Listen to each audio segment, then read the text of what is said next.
You're now tuned into Psych's weekly Nerf dosage. Hey, what's up, good people? Welcome to episode 94 of pwned. In this episode, I actually have just one part, which is going to be pretty extensive, I suppose. So click the annotations over here to skip my banter. But you've already read the video description, or the video title, I would say, and it's about this thing called the Ben Beech. And yeah, my name is Ben, but I'm not talking about myself. This is the other Ben that you guys actually saw in the previous episode. But he is one of the, I guess, more active modders here in the Singaporean community. Big ups to all those people who mod in different aspects of Nerf modding, especially like people like Alex, Hanzo, Atani, who's not really active now, Hat, Ben himself, Kenji, Clement, Gavin, Anerfer, just a lot of people actually mod. A lot of people are active. Some are just passive modders. But shout outs to EY, Expired Yogurt, because he actually came up with this idea a long time ago. Before I actually get into the review of that, let me just talk to you guys a little bit about modding and my opinion on it. I mean, I've always given my opinion. I've always given you guys my opinion on modding, but yeah. Basically, for everyone who is new to Nerf, or is new to my channel at least, I like modding a lot, and modding is the main reason why I'm into this hobby. Not so much of collecting. Of course, I do have quite a few rare pieces in my collection. I'm not really into collecting. I'm not really, so active in the let's go out and have a war aspect. But it's more of like modding and pushing the potentials of a blaster. And for me, I guess I've had experience working with almost all kinds of breaches, and most of it is attributed to the fact that I wanted to mod as many long shots as I could. So I've done a brass breech long shot. You guys have seen that. That is included with the bolt leadless long shot. I have also modded a lazy breech, which is created by Jeremy himself. That's Expired Yogurt's name, by the way. And also I've tried the Soul Dizzle breech, etc, etc, etc. But the easiest one would be the lazy breech, and that used a PTG. If you guys remember, there's one whole period of time when I just rebarreled everything that I had with PTG. And if you are lucky in Singapore here, and you actually are able to pop by a bigger or more specialized hardware store, like somewhere along Jalan Besar or something like that, and you guys have actually PTG with you. The standard PTG that we use is thin wall PTG. You bring it down and you take a look at the selection of 13mm UPVC that store has, and you can actually try and test fit to see if your PTG tube or stub actually goes and sleeves into the 13mm UPVC. If it does, and it's a snug fit or it's a smooth fit, that means it's going to be airtight. It's the same way that 9/16 and 17/32 brass actually sleeve over and into each other. It's the same thing. However, not everyone has that time to actually go down to go visit, and if you buy that, you actually have to buy like the whole long 5-meter length of the tube, or you might not be able to buy enough, or your standards of the PTG is going to change from batch to batch. So many variables that might not work all the time. So what Ben did was to recreate the lazy breech, and he used brass instead, and he called it the Ben Beech. So that's the backstory of it all. Alright, so hope that you guys will hear what I have to say about this and think about it, and I hope this piques your interest. And we are going to the next part of the video, where I actually show you guys what he's done externally to the blasters, and then I'll give you guys an internal shot. So here we go. First of all, he actually modded a Retaliator with a Ben Beech, and it's just him trying to be funny. It's a breech, but he just wants to be a bitch, so Ben Beech. I don't know, but this actually is a Explorer Retaliator grip. It's the first time I'm actually featuring this product on my channel, but it's a nice product with the thumb slots and everything. But it already has a Ben Beech on the inside. You can actually see the brass over here. He's left the jam door out of the blaster shell so that you can actually take a look at the dart chambering. This is one of it. And the next one he has is a very nicely made Longshot. And you guys can see he did an awesome paint job on it. It's like Ultraman. It's silver and red, and it's a deep red. It's like the Ultraman red, so that's pretty cool. He also has a 4-barrel attachment from the Spectre, and also in the same paint job, he has done a stock block mod for the stock. Also kept the same paint job style, but this grey matches this grey over here, so it's still technically matching. And he did a top part of the Longshot front gun integration, and he actually did a pretty good putty job. It's, you know, it's been sanded and painted over very well. So he actually wrote Ben Beech over here. Hope that you guys can see it on the breech on top of the breech. Yeah, maybe this angle. I don't know. My lighting's bad. Please do not ask me why he has this huge ass rod sticking out. But yeah, it's a pretty heavy spring load, so I have to use 2 hands to prime it. And this is an Explorer priming rod for the Longshot. So yeah, it goes back halfway. You gotta pull it back till you hear a click, and then you push it forward, because he kept one of the locks in place and I forgot what the lock does.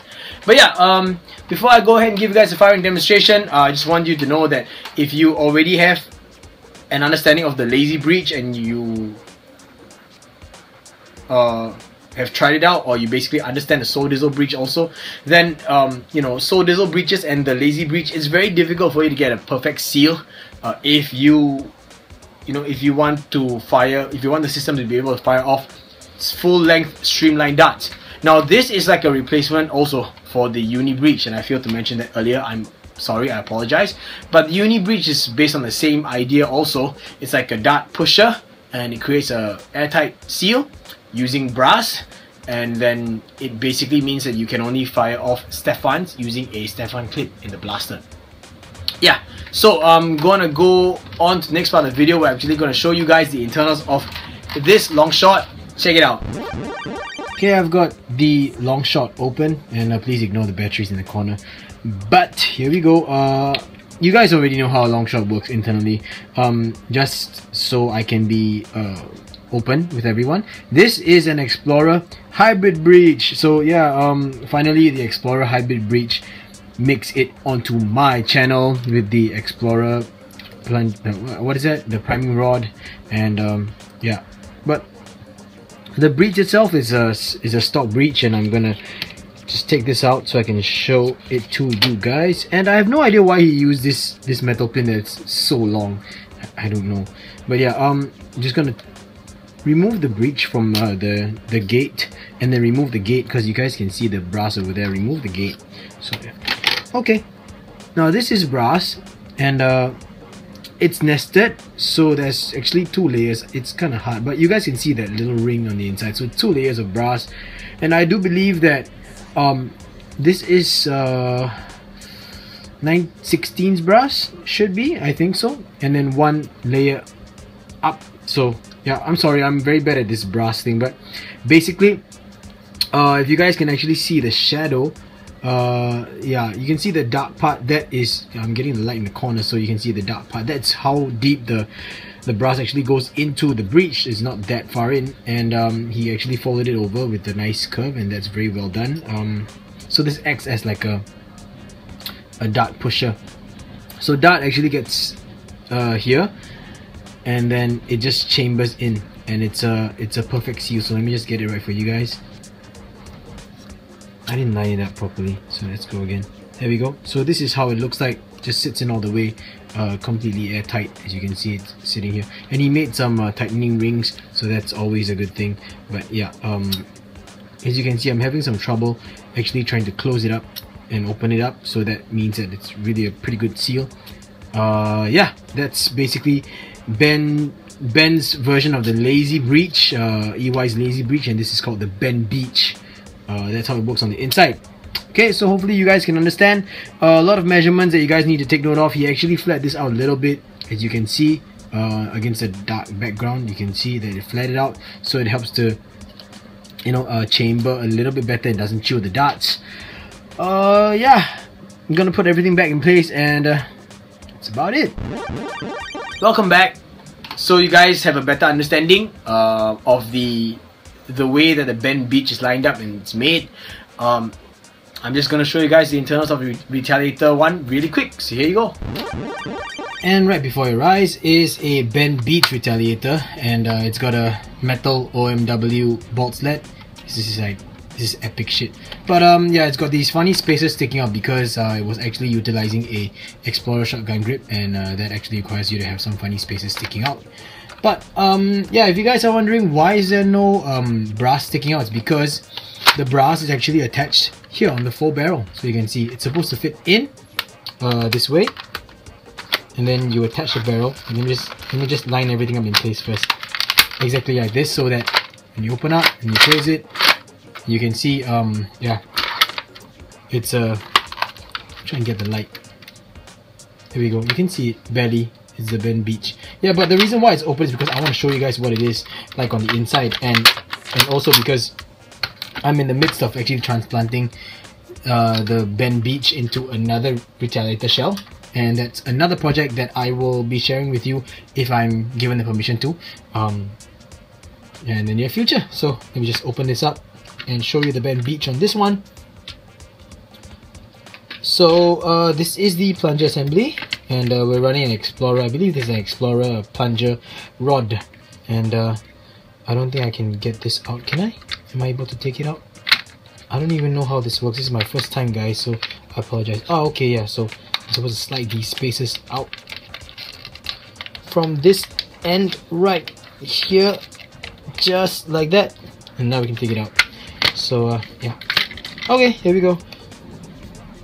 So you can see the pusher piece, and it's, oh, he actually did some very nice work. I don't even know how he did that.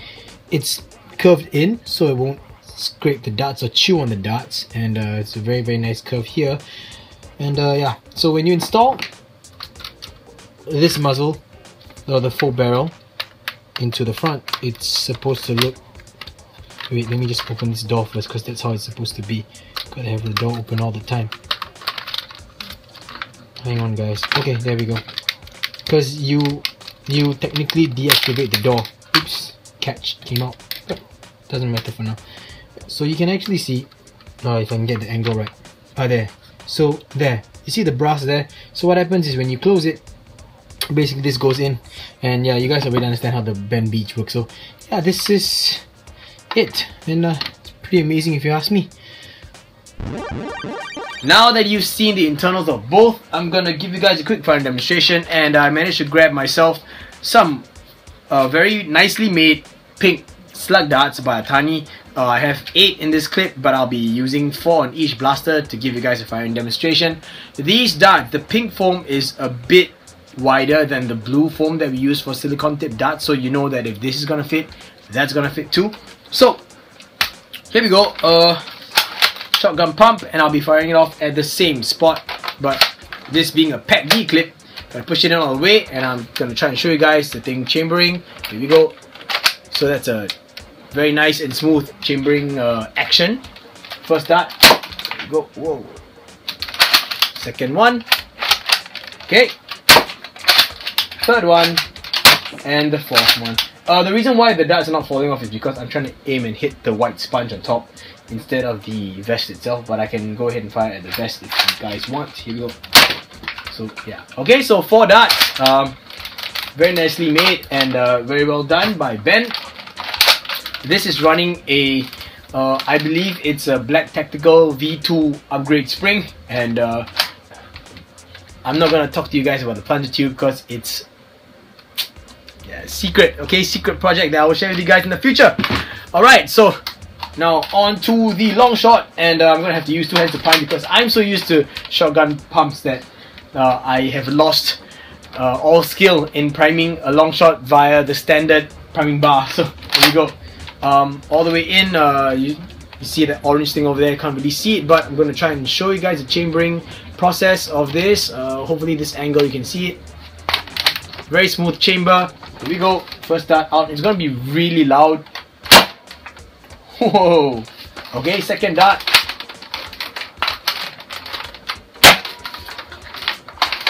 Third dart. Bounce back up here. And last one. Just double check. Yes, there is a dart. Chambered in very nicely. There we go. So all darts out. 4 from each with absolutely no jams at all whatsoever. The clip is empty. I'm going to deprime the blaster now. There we go. So, good job. Thanks for sending these in to me, Ben, for review. I hope that everyone will see this and get inspired to make one for themselves. Let's go on to the last part of the video. Now that you guys have seen this, basically it's not too tough to actually make yourself a Ben Beech or a lazy breech. You just have to have a Dremel or needle files and just file the insides of the breech itself, just a bit so that you can fit 17 30-seconds brass. Which one is smaller? 9/16, 17 30-seconds brass, and then you just have to cut like a strip, fold it down, same way that you would do a lazy breech, but instead of using PETG, just use brass and then find a you know, the nick size brass to sleeve it over, and you can see all its configurations. It's based on the same idea and the same measurement, just that you have to make sure that you get the right materials and the rest is a cinch. So why lazy breech? Pros and cons, okay? Pros and cons, because I've worked with so many breeches in the past. Pros, it's really easy to make. You could finish up making one of these in like a couple of hours if you already know what you're doing. It's really accessible. I'm talking about the materials. It's really accessible. You can just find brass almost anywhere in the world. It's like a standard kind of material that we use for modding nowadays. I mean, it's been for a long time just for me nowadays, because I haven't been using brass for a long time, ever since I started Nerf. And that's actually one of the cons for using brass, but never mind. It's an airtight seal.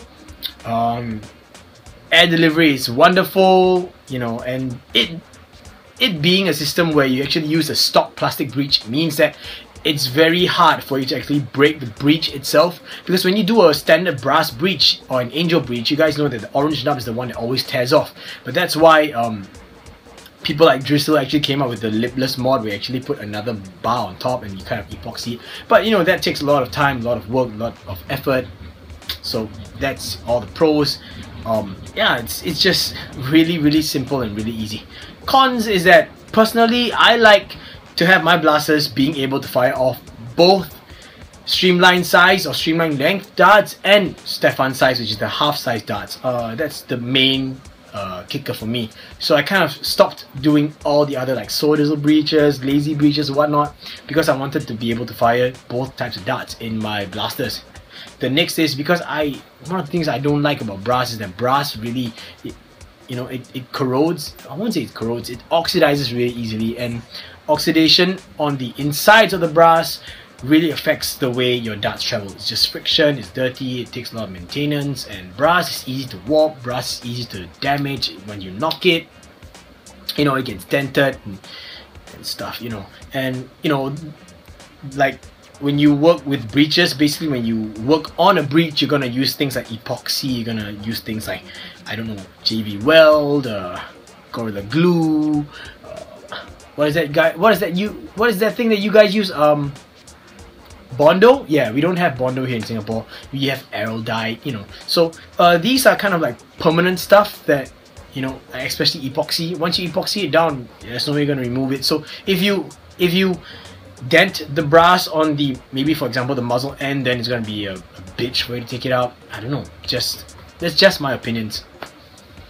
But there's always more pros than cons to this particular breech style. So if you guys, you know, have access to brass and you guys want to try it, go ahead, just do it. It's really simple, and you know, nowadays long shots are more accessible to everyone, so it's not like, oh, I have to pay like $100 for a long shot. No, you don't.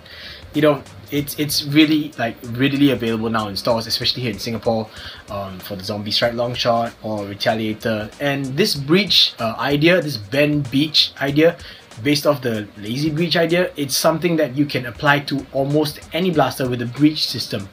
The only thing is you can only use Stefan clips, which is like this, and the Stefans have to be located either at the front, or if you are in the middle or at the front. Like if you are modding a standard clip to fire off Stephans, you can't have it at the back. So yeah, that's just something for you guys to take note of. Right, so I do hope that you guys will take the time. You know, it's a really rich and vast history in terms of this modding part of Nerf. So if you guys are really interested, I hope that you guys hit up like Nerf Haven and go check out all the old mods. It's a shame that Nerf Revolution is down, but we still have Nerf SG. I've posted some stuff in the past, and basically I'm pretty sure there's a lot more forums in the past. I mean, forums online, and we used to have like more activities there on the forums, like Australian Nerf, Oz Nerf, Brit Nerf, or UK Nerf, you know, and it's just a whole like treasure trove of a lot of stuff that people share. I feel that an idea is still an idea, be it stupid or not. A lot of times we like to shun what we consider stupid ideas, but I've been taught, and this is experience from work, I've been taught that everyone has ideas. It's just that you have to be trained to be able to think in the path of what would lead to a good idea. So this is the application of Nerf. I'm just gonna ramble a bit more. I hope you guys will bear with me. I was recently contacted by someone on the Singaporean Nerf page, asking me to actually review a couple of blasters that this person will actually buy in. And this blaster is actually, or this line of blasters is actually available here already in local stores, but it's not doing well. So I shared with this person, I said, you know, the reason why it's not doing well is because of this. I don't want to share everything with you guys, but it's because of this. And this person actually came up to me and said, but why? You know, it has this, these are the pros. And I said, simply put, have you, rather my approach to that person was to answer this person with a question, and I said, have you attended the local Nerf Wars? And this person said no. And I said, exactly. So before you have this idea, take some time, go attend a local Nerf War, and then you'll find the answer as to why this is not working out, why your points are not valid. And it made me think that this person is an adult. So, you know, why don't we just take the time to go read up about things that happened in the past, or actually try and do a search, instead of saying, oh, I have a wonderful idea and I think this is gonna work, we should do this, when, you know, it's the year 2015, guys. A lot of ideas that we have thought of probably have already been done. Most of the things that I do, many of you consider innovative, and I appreciate that, but I try to be innovative. However, there are a lot of mods where, you know, when I do something, it's always taking reference. It's always taking reference from something that has been done in the past. I'm just trying to improve it even further. Yeah, I mean, basically that's it. So, you know, I hope this spurs you guys on to read up more, because truth of the matter is this. Because I went onto the forums, because I read up about previously done mods, my love for modding grew. Now that we have access to 3D printers and stuff, modding is now a whole new world, and I'm losing out on that part. I am completely crap. I have no idea how to design 3D parts. I have no idea how a 3D printer works. I mean, I have a rough idea. I've never seen it printing. I know about things like infill and line spacing and stuff like that, but I don't know what exactly it is. I just get a 3D printed part and I say, oh, this is really cool, and I use it and I say, wow, this is what a 3D printed part feels like, what is good quality, what is not good quality. So yeah, I'm like from a consumer point of view. So yeah, I guess I'll stop rambling from here on out, and I will just end the video. Thanks for sticking throughout all the way, guys. I know I spoke a lot, and I appreciate you staying and listening to me talk all my nonsense. And if you like this video, I hope you guys give me a thumbs up. And once again, kudos to Ben for actually doing this, and of course respect goes to EY for actually coming out with the lazy breech. If you guys like this video, give me a thumbs up. I said that already. And if you're not subscribed to my channel, I hope that you guys consider subscribing. I recently did, actually over this past period of time, this past whole like Christmas period, I've done a lot of small little mods that I think that I might just release each thing in a separate video that is going to be really short. I hope that you guys don't mind. But I also have an experiment that I want to conduct. It's just an idea in my head, but I think I want to go ahead with it, and I will probably document it down, so I might turn that into a video also. You guys saw my Instagram pictures, at least some of you, and you saw the 3D printed muzzle attachment pieces.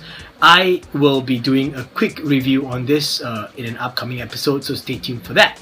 Alright, so with that, I'm going to end the video. Thanks once again, guys, and hope that you guys keep the modding alive. And if you're not interested in modding, then I guess thanks for watching my videos anyway. Alright, so you guys have a great week ahead, and the reason why I'm red is because I'm sunburnt. I'm back in camp for 2 weeks, and my reservist period ends this Friday after the exercise, and that's why I'm tired and I'm not wearing a cap because I want my hair to dry. Alright, so till the next episode, drills pay the bills and teamwork makes the dream work. Peace. Speaking of 3D printed parts, I'm sorry guys, I forgot about this. I just want to add on to this episode of pwned. The other day, Greendra actually came down to my place after he knocked off from his work, and he actually showed me his V6 shotgun grip, and I wanted to share that video with you guys, so check it out and then we'll end the video there, okay? Bye! What's up guys, so I managed to get Ray to come all the way down just to meet me, so I really appreciate it. But it's Greendra, in case you guys forgot, I just mentioned to you guys in the video. And this is the V6 grip, and you can see it's a bit different, but I have Ray himself. Hi. And he will explain to you a little bit about his, I guess, his journey and why he ended up at V6 and he's actually developing a V7. Okay, start off right, I did the Retaliator grip right is because of desperation, because I couldn't get the Taobao grip.